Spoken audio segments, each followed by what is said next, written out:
So, hi guys! So, ito tayo. Magpapakain tayo ng mga bunso. Bali, nagluto ako ng ampalaya na may rino or liver spread. Tapos, lagyan natin ng dog food. Medyo mainit pa kayo pa natin ibigay sa kanila. Lagay pa tayo ng dog food nila.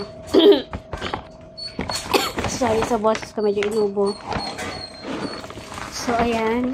Kakauwi ko lang. May pinuntahan kasi ako. So, pagka-uwi ko, ayan. Niluto ko na agad yung ampalaya na binili kahapon. So, ayan. Bali nga pala, pinurga ko sila ngayong araw. So, kahapon, hindi sila kumain para mapurga ko sila ngayon. Tapos, ngayon, kakain naman sila. Yung may gulay naman. So, sana makaubos sila ngayon. Kasi lately, nakita ko medyo mahina silang kumain. Baka kakagawa ng hindi pa sila ulit napupulga. So, ayan. Iilan lang yung magana. So, I hope this time medyo ganana silang kumain kasi may gulay na siya at maraming dina. Ay, nalaglag. So, ayan. Medyo mainit pa, hindi ko kayang lamasin. Pero try natin gamitin na sandok. So, ayan, if you can see, ayan, maraming gulay yan. Saka maraming sabaw. Tingnan natin kakainin nila. Paborito naman nila ang ampalaya, lalo na si Laila. Naku po. Kahit hilaw, kinakain niya ni Laila. Kaya lang naglalandi kasi si Laila saka si Rowa. Kaya baka hindi nakakaubos yung mga yung mga bunso. Lalo na yung mga boys kasi nga naamoy nila yung naglalandi. sabay pang naglandi yung dalawa. So ayan, kapag medyo malamig-lamig na, bibigay ka na sa kanila. So hindi to yung first time na naghanda tayo ng ampalaya kasi may mga videos din tayo na pinapakain natin sila ng ampalaya na hilaw.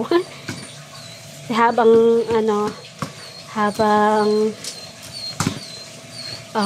ginagayat ko, unti-unti tinitikman nila yung ampalaya. Hanggang nasanay sila, kumakain sila ng hilaw na ampalaya. So mamaya-maya bibigyan na natin to para makakain na yung mga babies natin. Mga babies ko pala. At babies nyo na rin.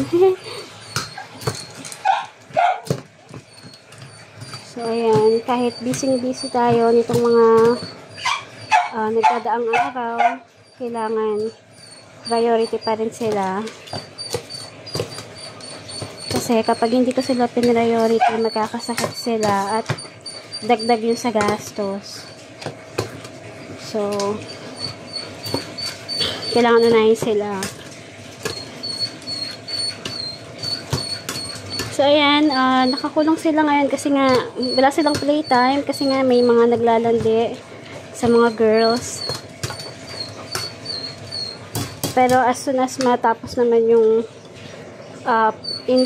in-heat nila, magpa-playtime na sila ulit. So, timing naman, at marami talaga akong ginagawa. Kaya hindi rin sila makapag-playtime. Pero I make sure naman na okay sila, nakakain sila sa oras. So, ayan, ipibigay ko ito sa kanila pag lumamig na. Yan muna sa ngayon. Ingat palagi mga kabuloncho. Bye!